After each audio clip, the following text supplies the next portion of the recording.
It is 8:02 p.m., and I'm calling the budget work session to order. So the city clerk would note that Councilmember Schultz is absent this evening, and members of the public may attend in person if they like, or the public can also watch this meeting online on burnsvillemn.gov/meetings or Comcast Channel 16 or 859. The public can also participate through Zoom by joining us at zoom.us/join. All of the information is available on our meeting webpage and in the council agenda packet. So with our work sessions, we go directly to the items on the agenda, and the first item on the agenda is a department budget presentation. And the first one that is up is our police budget presentation. And City Manager Lindbergh, do you want to make any remarks before I turn it over to Chief Schwartz?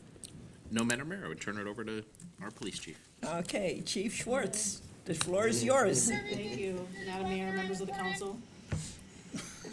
Can you hear, are we still echoing? Over here on YouTube. Okay, we're good to go. Yeah, no. I guess that's my cue to just get going, right? So, yes, I'm done, no.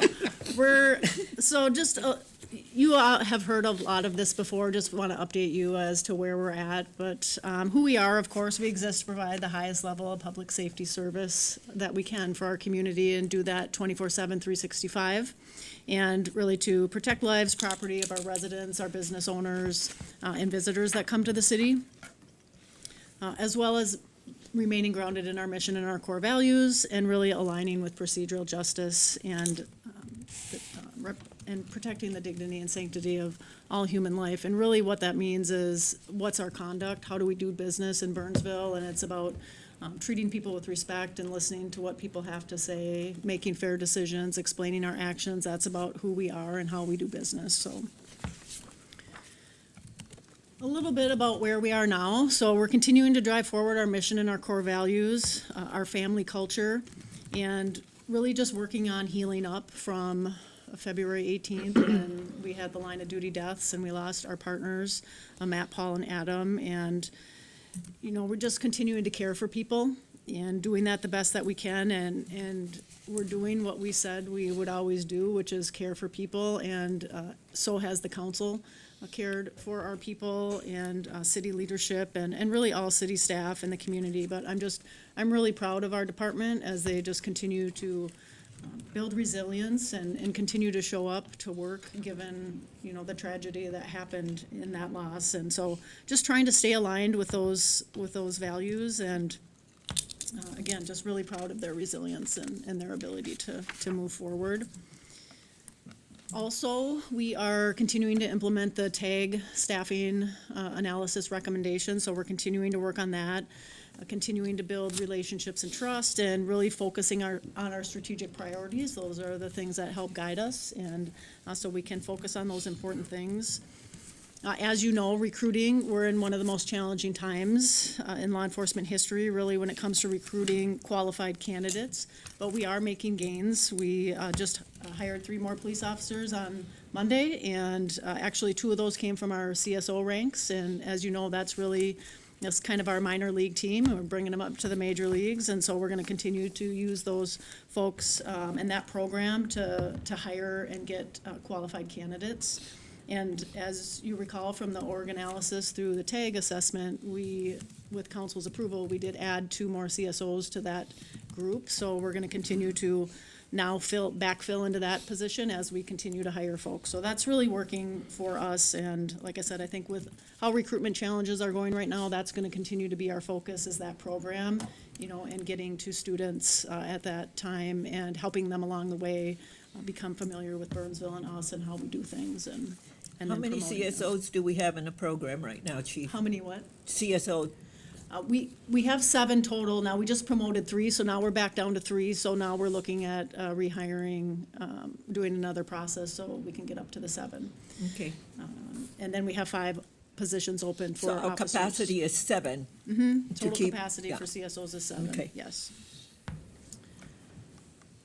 And where are we going? Really, we're continuing to invest in wellness initiatives. As you know, we want to keep our staff really healthy, safe. We want them feeling good. We want them being engaged in their work. And given everything, there's just a lot going on there. So we're continuing to focus on wellness, continuing to focus on making sure they have access to high-quality training and development opportunities. And really, more than ever before, we have to focus on wellness, and this was a big part of who we were before we unfortunately lost our officers. But really making sure that they have development and they have training and they have the tools and equipment to do the job that we're asking them to do. I'm asking them to go out and do a really difficult and dangerous job, and so they have to have confidence in leadership that we support them and that we're providing them those tools to be able to go out there and confidently do their job so that they feel safe, right? So we're focusing on those things and continuing those investments. And appreciate the council investing in that as well. We're also continuing to expand behavioral health. We want to continue to build on that innovation that we have going there. We are really making some impacts in the community, continuing to build trust through those collaborations. And as you know, this has been a huge success for us, working the behavioral health unit, really connecting with community members, people in our community that are suffering with mental health issues, mental illness. And I send you some, of the emails and different things that I get. I get a lot of feedback from the community that's really positive, not just from people that are experiencing it, but their families as well. And so we're going to continue our collaboration there. We have 2 social workers that are embedded with us, as you remember, and then we will focus on, through the COPS grant funding, hopefully adding positions to behavioral health, 2 more positions in 2025. And then as Chief Jungman is able to get staffing and things like that, we want to bring a paramedic in full-time to that to help us with handling clients and understanding their prescriptions and the medications and the things that they are utilizing. Right now, we do that part-time, and so we're partnering between police and fire to make that happen. And so when that capacity can happen to fund that full-time, we'll continue to look at that. And then really building our culture, continuing to do that. I expect accountability to our mission, to our core values, to the things that we say we're going to do and the things that we can control, which is, our actions, our attitudes, our behaviors.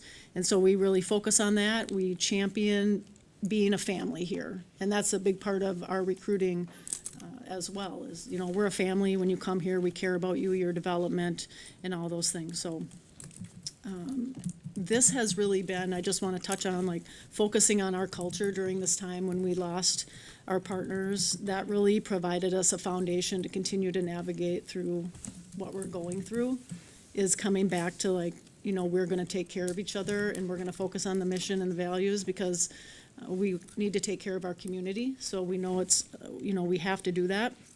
And the way we've been able to do that is you've all allowed us to, city leadership, our city staff, and the community, who really, literally wrap their arms around us a lot during this and continue to. So I really also want to take a moment and just thank our community, all of those who really did come to our aid and to have been taking care of us. It has meant a lot to all of our departments. So, and I know it means a lot to our fallen families. And so I just really am grateful for everyone's efforts in that. But so we try to stay very focused on our culture because it grounds us in making sure we're doing the right things for our people and the community as well. Our strategic priorities, we're going to stay focused on the priorities that we've had. You've seen these before, focusing on staff wellness, our training and development, scheduling and staffing, and community engagement. So those are our main priorities, and we look at that. So each one impacts the other, and so those are our focus areas. And so if we have to come to council or look at, what are the most important things that we're doing, those help us focus in on making sure we're following that and doing that. And how are we going to get there with all of this is really continuing to invest and expand in our wellness initiatives, which again, we want to keep people healthy and safe, but those investments in mental health, which I've, talked about and we've come before in the budget, is we want to make sure like we're addressing all the unique needs of our first responders and continuing to do that due to the tragedy, but also the continued traumas and the cases that they investigate and all of those things that, they continue to have trauma on top of trauma, and recognizing that is part of the job, but we want to get them as healthy and resilient as we can, so that they can continue on and stay healthy in the profession. So focusing on those things. Also investing in K-9 Doc. She's working on her training, her certifications and deployment.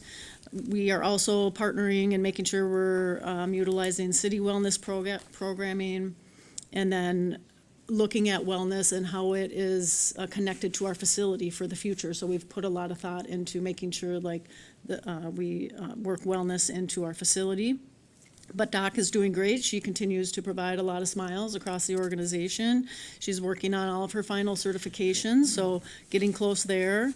And then been working with HR to make sure that we are extending health and wellness that city services already provides, that's also available to public safety. So making sure of that, and just, making sure that we take care of the officers, so they're taking care of the community. We know that translates to that, so if they're feeling engaged and supported and by leadership and council and community, they're gonna make good decisions when they're out in the community. And no one is perfect, but we want conditions to be as best as they can, so that at the end of the day, we're providing the highest level of service that we can for our community.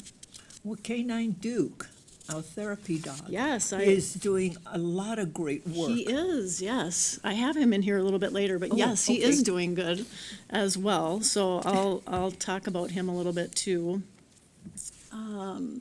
And then I touched on this too, but just continuing to make sure we're building training and development into our schedules, so that we have consistency in training and repetition in training, and those are the things that help us develop. And then just looking at how can we help staff develop in the positions that they're in. So we have a lot of specialty positions within the department, and so making sure people understand you can be leaders in all kinds of parts of our organization. You don't have to have a formal rank or title, but you can be a leader, and so helping them develop in those specialties as well, and we have a lot of those. So we want to continue to support those as a department, because we do offer a lot. And then we do want to continue to expand, oops, sorry about that. There we go. Expand our behavioral health unit. We want to make sure we're meeting the service levels. It's obviously changing and growing all the time, so we're just working on that. I mentioned we're going to work on adding 2 more with the COPS grant. And really the goal is just to continue to hire staff there and really increase that division and the work that they're doing, the very good work that they're doing. Part of that is K-9 Duke, so making sure he's been getting his training and certifications. He actually arrived with us on February 19th, so he came right the day after, and so he spent a lot of time actually with our staff those first several weeks. And so, but he is a community facing K-9, so now he has moved to more being out in the community when it's appropriate, having him out on calls. He's been deployed on different kinds of calls with our handler, Sergeant Max. And so he's doing good. He's,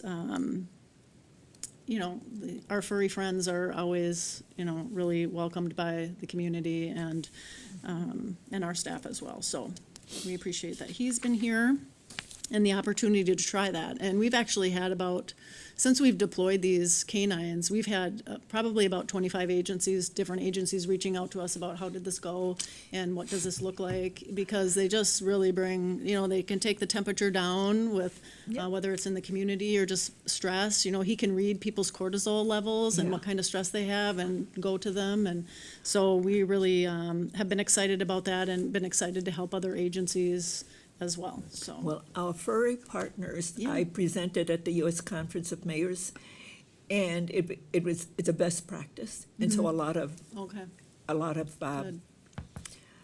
Departments Yeah. are looking into getting canine therapy dogs also. Yeah.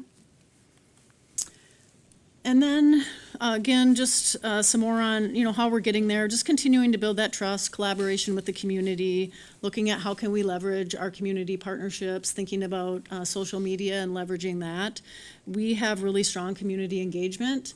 We have some social media presence, but we really want to elevate that so that we can really interact with our community, or at least have people learning a little bit more about us, understanding who we are as humans and having that connection. Because we do, we care a lot about our community, obviously. Since February 18th too, there's like different bonds and things have changed and in really good ways, and they have taken great care of us. So we want to be able to expand those opportunities to engage with the community. And just really like humanize who we are, I guess is what I was trying to say with that, is just really make sure that we're humanizing the experience between, so people understand who we are as humans, as mothers and fathers and brothers and sisters and things like that. And then another thing we've talked about doing that we feel will be really important is to find a formal way to thank our community for everything that they did. So that is something we're really thinking about, how to do that, and just, have a time to come together in a little bit better of circumstance to say thank you for all the support. Current challenges, you are aware of many of these, as I've talked about them before. We've got a long way to go still from the trauma and the grief of what we've been going through, but we're in a good place in terms of considering everything that we've been through. Everyone is trying very hard to be back at work and to do the things that they need to do to protect our community. So beyond just that February 18th, we still have, months and years ahead of navigating what that's going to feel like for everyone. We have to get our people to Washington, D.C. next year, hopefully. And so there's just a lot of things going on with that. So we're just still in it every day, even though we know people around us, life goes on and we understand that happens. But for us, it's just moving a little bit slower, and we're still navigating that every day. So something every day is on our minds, or we're working through something that has to do with February 18th. But we're resilient. We're going to continue to honor our oath, and we're going to do the things that we have to do to serve and to honor Matt, Paul, and Adam and their families. So some other challenges is things that I've talked about with you before, is the unprecedented levels of trauma that we go through, but also just general stress every day. Also, calls for service continuing to increase, and more so the dangers and the complexities of the cases that we run into. And we talked about that a lot during the staffing assessment as well, and just like making sure we have enough officers to be at these calls so that they can keep each other safe. And we have a few staffing shortages yet, and so we're still working through that, and it just takes a long time to onboard police officers. It's 6 months by the time you get them here and get them through backgrounds, get them through all those evaluations and medicals and things they have to do, help to train them for their academies, and then launch them into field training for another 4 months, and then finally they kind of can be on their own. So those are just some of the challenges that I think we'll see for the foreseeable future here yet for several years. But we're doing okay, and we're working hard at just healing, I think is at the end of the day, trying to do that. So, and I think that's it right now. So if I would stand for questions if you have any, or comments, or anything I didn't cover that you might have questions about. Questions? Just grateful for your leadership, Chief. Thank you. You have any comments, questions? Just glad to hear positive news in the recovery. Yeah. Thank you. Thank you for your leadership. It's been a difficult year, and it's not lost to all of us. And I don't think it's lost to the community, because I hear about it all the time. People ask how you all are doing, both in fire and police. And they care. Our community cares about public safety personnel and what's going on. What I like is I see what you're continuing to do with the tag analysis, so that you have something built in terms of looking at your capacity and what we need to do and continuously improve in police. And I thank you for sharing those stories, because those stories communicate to us what the community feels about police when they are engaging people in their day-to-day work. So that's wonderful. With 53,000 calls a year that you're responding to, and one of the things, when I look at your data report every month, the calls for domestic continue to go up. My concern every time I look at that is that I don't know how our officers are doing when they get out on a call on a domestic for both police and fire. Because you don't know what you're walking into. And that's hard. And I let people know, because that's a lot of calls. And both of you are dealing with that because you respond to them together.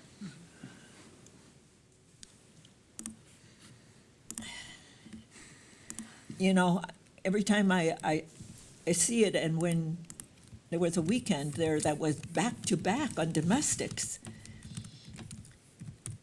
and in one of the things that you're challenged with is what our officers and our fire paramedics go through as they go to these calls.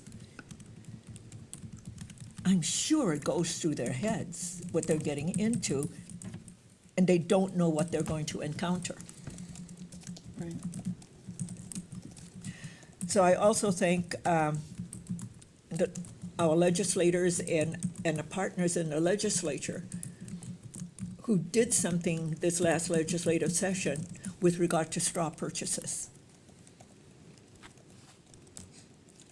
Because what we can do to make sure that people who aren't supposed to have guns, not have guns, and not have people go and buy it for them. So, for me, it's about protecting all of you, because you don't know what you're walking into. So thank you for your leadership, and thank you for informing not just us, but our community with all that's going on. So, thank you, and You're welcome. I just hope everybody continues to stay healthy. And to Greg and everybody on the team, HR department, all of us, making sure that all of you have the resources and support that you need to take care of our community, to take care of our people so they can take care of our community. So thank you. You're welcome. Thank you. Okay, Madam Mayor, yeah. would it be fair to ask the chief if there's anything else that we as a council can do to support her and the department?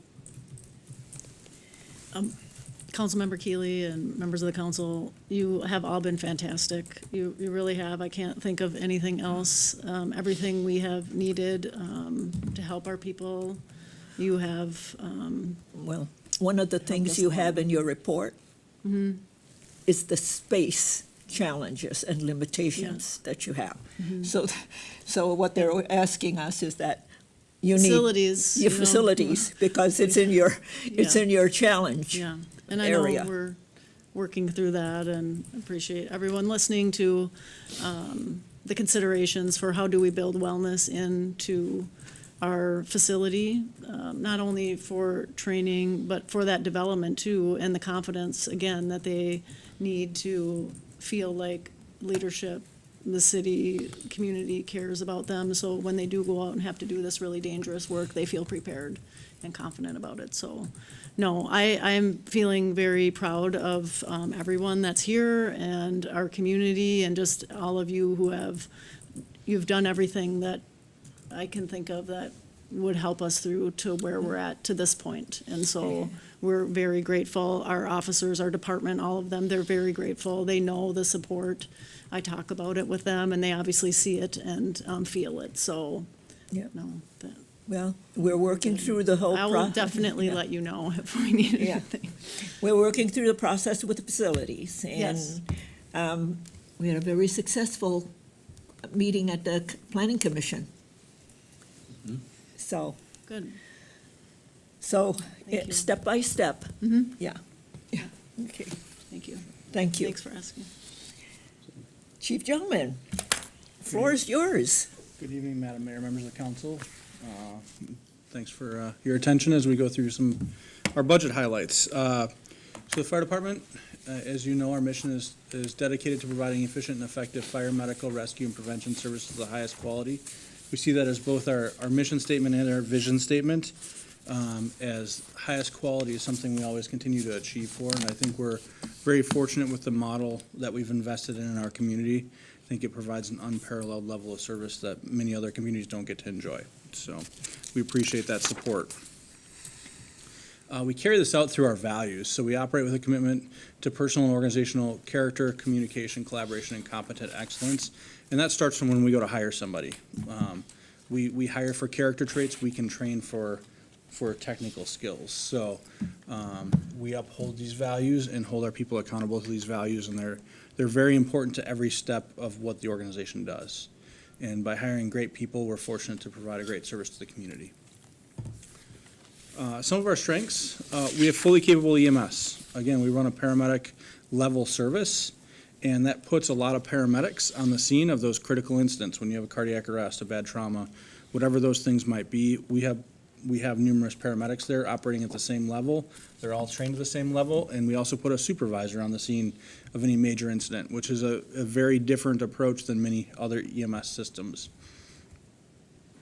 We have highly skilled and engaged firefighters. Our folks continue to train. We've incorporated that in our Station 1. We have the ABLE facility, and we use those facilities frequently to stay ready to respond. We're well-equipped and strategic in our approach, and we appreciate that support so that we have working and well-equipped vehicles to respond to those emergencies. We have great mutual aid and automatic aid partnerships. We can't do many of these calls alone. We're not large enough to do that. So any type of structure fire requires a mutual aid response. When we have multiple medicals going on, it's not uncommon that we have 5, 6, 7 calls going on at a time. We can't handle that with the capacity we have. So our EMS mutual aid partners are gracious in coming to help us. So that works out well. And we're committed to safety and wellness. We want to do things right. And we want to care for our people. Chief Schwartz said it best about caring for our people so that they can care for the community. You know, City Manager Lindbergh has talked about that a lot, and we totally buy into that, and that's an important piece. Some of our limitations are budget-driven staffing limitations. Is trying to meet the increasing demand, right? It's going to take more resources to meet that demand, and it's going to continue to go up. It's a national trend, particularly on the EMS front. I don't see that slowing down in the next 2 decades. So it's going to continue to compound. Some of our geography can be challenging to get to. We're built into a hill, and not every street goes through. So that can be challenging. The demographics can be a limitation or a challenge for us at times, right? In demographics is everything from socioeconomic status to age to cultural background, language, all that kind of stuff. And we have a great mix of demographics, which brings a richness to the community. But when you think about fire prevention, risk reduction, fall prevention, trying to get it in the right language, trying to get to the right people to prevent those things can be a challenge for us at times, and trying to get to the right people to communicate with. And then really recovering from the February tragedy. Chief Schwartz did a great job talking about it. We lost 3 of our great staff members and partners. And, as a chief, it's a possibility, but it's not a probability, and you hope you never have to deal with that.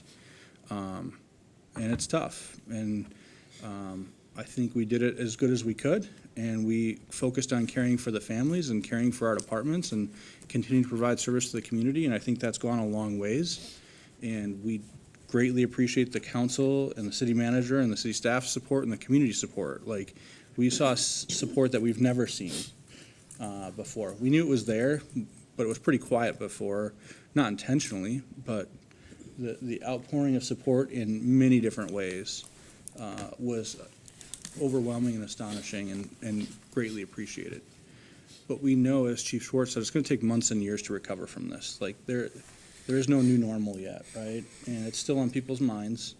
They're still able to function quite well, right? They're still caring for the community and bought into the mission, but we all have some heaviness that we got to work through, and it's going to take time. There's a lot of firsts to get through. There's a lot of what does the future look like. So, and I'll talk about a little bit later about how I think there were some really good, how we were set up for success from that perspective.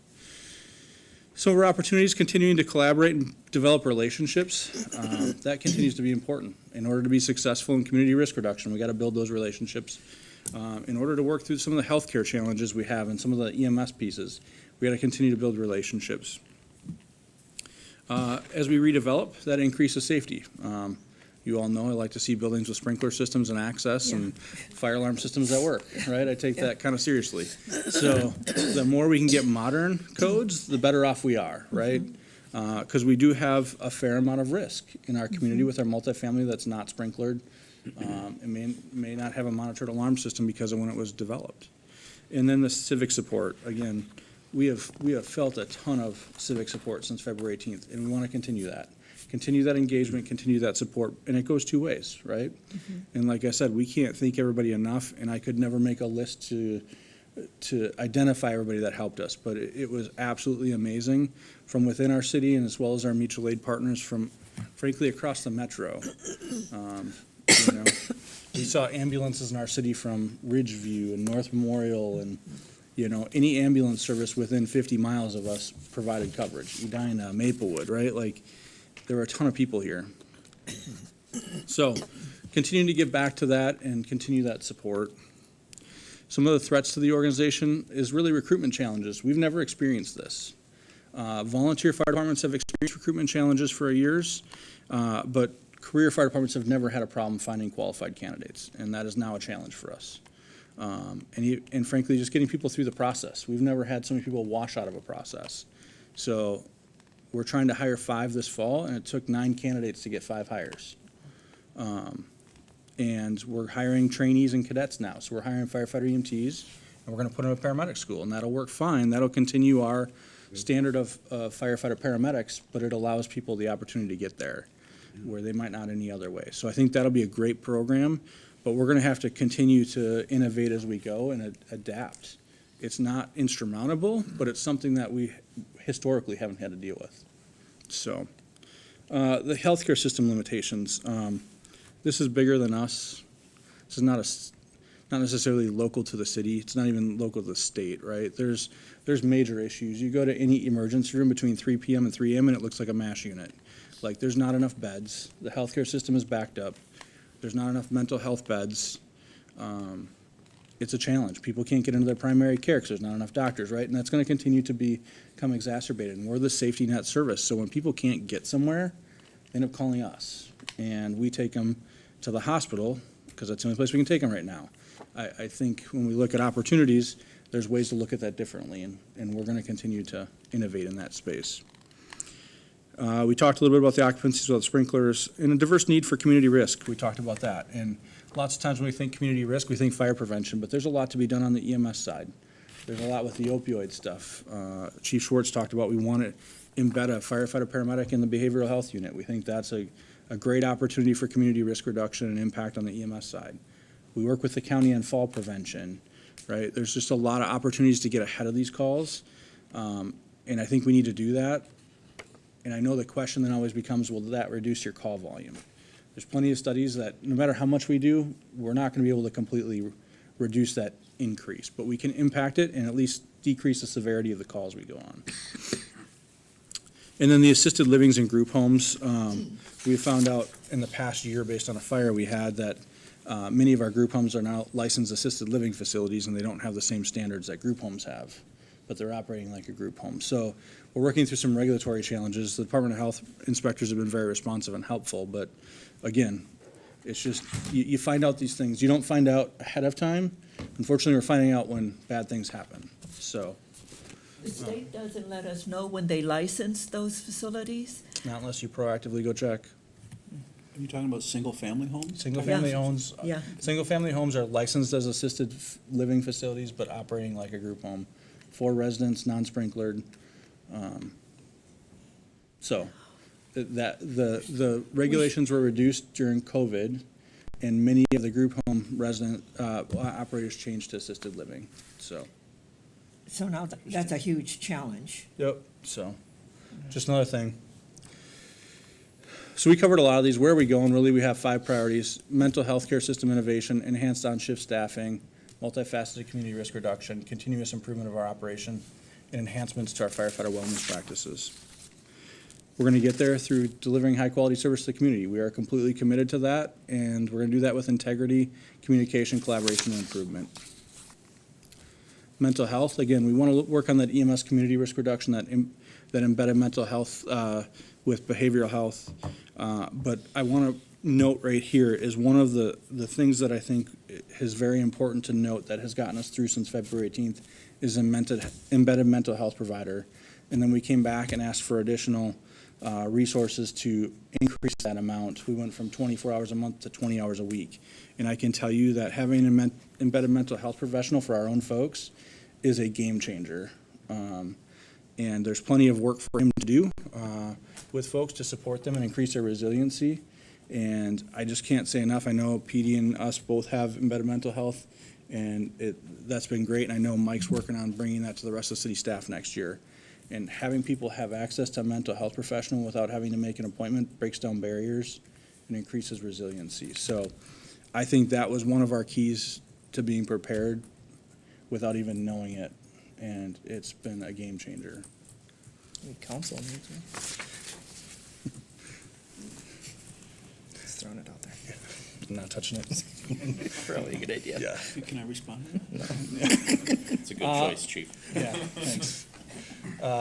Enhanced on-shift staffing. We're going to strive to increase our on-shift staff to meet the community demand for service.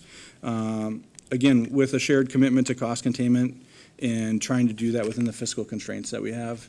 And we're currently working on updated standards of cover. So we plan on redoing that and revamping it and bringing it back to you when we get that completed. So, community risk What is your reduction. standard of coverage right now? What's that? Chief? Your standard of coverage right now? It was 4 years old, 4 years old. So we're gonna, Yeah, so it's time for- one of the limitations. then. Yep. So we're working on getting it done, bringing it back to you. It'll give us another 5-year lookout, and our hope is with hiring Deb as our data analyst is that's something we can refresh every year and then kind of overhaul every 3 to 5. So I think that'll be helpful in context moving forward. So community risk reduction, again, investigate and pursue improvements likely to achieve measurable gains. Like I said, things like the embedded firefighter, paramedic, and behavioral health, I think, would be huge. Also, the use of civil action to achieve compliance of outstanding code violations in multifamily dwellings. When we've had vacant management and maintenance, I will give Jared, our city attorney, a ton of credit. He brought this to the table for us as an idea. No one else is doing it, and it's been very effective. So getting consent decrees with these multifamily dwellings has gotten people's attention and actually got them fixed, at least for now. And so using that tool has been significantly game changer on getting some compliance, at least in the very troubling apartment buildings. And these are not small things we're talking about. We only get to that level when we have multiple infractions that have been going on for months that we see no movement on. So we'll continue to do that. On the continuous improvement front, we're going to engage operational leaders at all levels to identify and implement small and large changes. I think of a few of those. Clinically, we implemented the use of rapid sequence induction. Sounds like a big, long word. It's one of the ways that when you go into an operating room, they put you to sleep. So our paramedics can do that procedure now. So if you have a major head injury and you can't manage your own airway, we can actually take over your breathing for you. So that's a pretty significant. I would also point you to, I know we shared a few months back, our survival rates on cardiac arrest are significantly higher than the state and national average, and that's a trend for a few years. So it's not a one-off. The numbers aren't that large because we don't have that many cardiac arrests that fit that mold, right? We have a fair amount of cardiac arrests, but they don't all fit in there because they're not all witness cardiac arrests. But the ones that are, we have a great survival rate. And again, we have great people. Our medical director, Andrew Stevens, homegrown, is a great asset to us. And our folks are committed to doing things well. And if you ever get a chance to watch them run a cardiac arrest, one of the most complicated calls you can go on, they all know what they're doing, and it's the quietest cardiac arrest scene I've ever been on. Like, everybody goes to work, and things get done right away. And it's very impressive, all the training and preparedness and how it actually rolls out. So one of the ones that's on our front that we don't know enough about that we're working on is really battery-related fires, and that's both with cars and micromobility. So we're seeing, not necessarily in our city yet, but across the country, a lot more fires related to electrified vehicles, both full-size cars and micromobility, such as scooters. So that concerns me, given our multifamily dwellings and underground parking. So there's not great ways to put them out yet, but we're working on it. So firefighter wellness, we continue to pursue commitment to comprehensive wellness, including fitness and cardiac cancer and mental health. And I would say on that, we're working on some new stuff. There's some new research coming out around how we do physicals for firefighters and some scans, particularly in blood tests around cardiac-related incidents and cancers. And it's something we can collaborate with the PD on, too, to make sure that they're getting the same wellness features that we are that affect them. So more to come on that, but there's some exciting stuff. But again, a huge shout out to our Health and Wellness Committee and the department that continues to put out stuff for folks to keep themselves well, both emotional wellness and physical wellness. So with that, I will stand for any questions. Questions, comments? Very thorough, thank you. Great job, BJ. Not enough staff. Yeah. We're getting there. We got a plan. Battalion chiefs. Yeah? Yeah. So, Chief, in going through your report, one of the things that I was impressed about is that you incorporated something that you did prior to Fire Station 1 being built. And that is you hired a consultant to do consultant as ethical leaders in action. And out of that, you built your plan that we're reading and experiencing tonight. And you've outlined all of the things that had to do with your slot. And one of the things that I appreciated was on all of those things, you put in place under every objective your major tasks. So it was so clear to me what you're focused on. The other thing that was impressive is that now you must have had this committee prior to the ethical leadership group. And this is your operational improvements committee?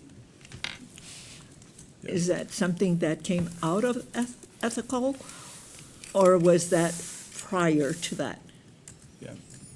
Madam Mayor, members of the council, we've had an organizational improvement committee well before my time, even my time as a firefighter here, that has firefighters, captains, and chiefs on it, that deals with department-wide organizational issues to continue. So they're the ones that have come up with our cultural values. They're the ones that have worked on our strategic plan. So we get buy-in from each level and each shift. And we bring that committee together to help with these major initiatives. Well, kudos to everybody. Can you please let them all know that was very well done? Because when I looked through your slot analysis and all of that, you've addressed everything more comprehensive in your background, in your report, and from what is there. So I would encourage members of the community to go online and look at both of your reports and what you have done, because you really identified what's important to you and fire department. But what I was impressed on, because this report on ethical leadership was prior to Fire Station 1 opening, was that during the build of Fire Station 1 or prior to the build of Fire Station 1? Because I wasn't clear when you hired ethical leadership. Yeah, it would have been during the build probably, at least during the design process. In the design Yeah, process? it may not have been during the build, but I think we worked on that at the same time we were designing the station. Because I could experience it when I read this, and I could experience it when I walked through Fire Station 1. For sure. So, nicely done. Thank you. Very good. And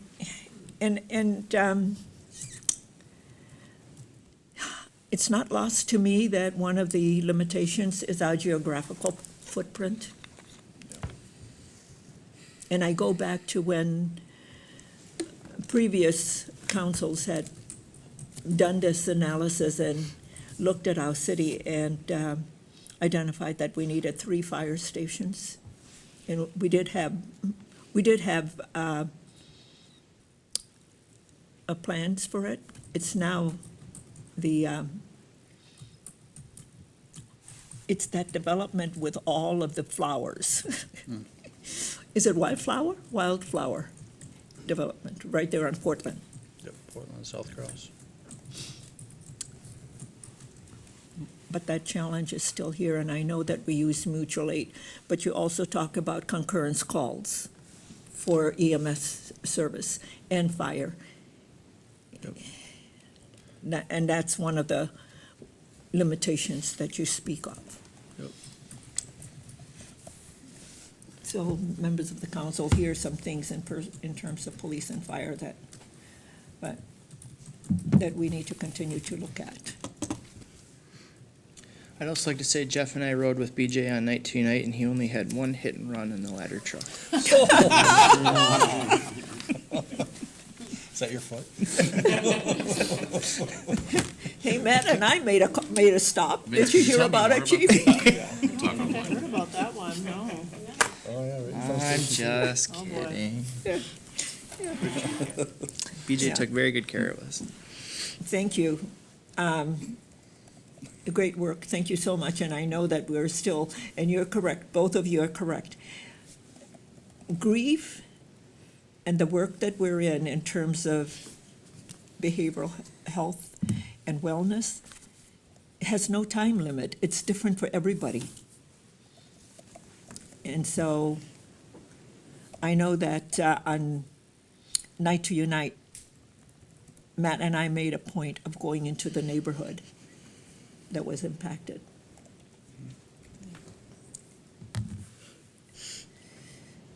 That was interesting. So, but great reports, you guys, thank you. So we understand what we need to do, and we'll work together to provide not just fire and police, but all of you, the resources you need to meet the needs of our community as we continue to move forward. Okay, and Greg, thank you for your leadership in allowing our people to be candid with their reports. Okay, anything else? If not, we stand adjourned by acclamation. Thank you, everybody, for everything.